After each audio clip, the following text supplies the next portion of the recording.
Fentanyl is no longer an underground crisis, but a new method of combating it has gone underground, literally through sewers.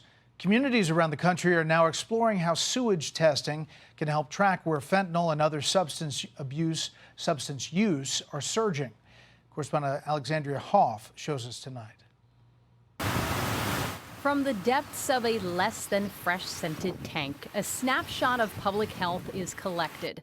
In Newcastle County, Delaware, samples of raw sewage are pulled every 24 hours and sent to a lab for what is essentially a community drug test. Instead of one person, you're testing 2,500 people.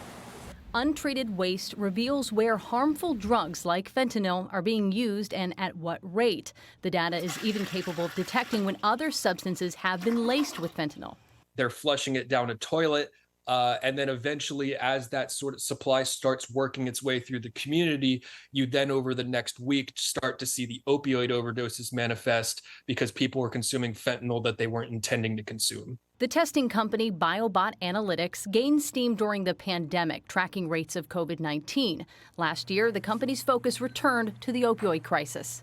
This technology not only analyzes concentration levels, but also metabolites, meaning it can tell the difference between a substance that has been ingested and something that's perhaps been discarded into wastewater. The testing is not used for law enforcement, but it does show police where prevention tools need to be deployed. Where are we catching them with the drugs? That's not necessarily where it's being used. So really this gives us kind of a nexus to where it's being used and being able to outreach.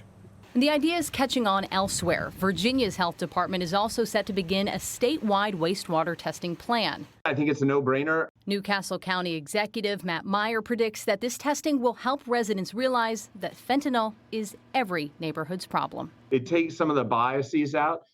In Newcastle County, Delaware, Alexandria Hoff, Fox News.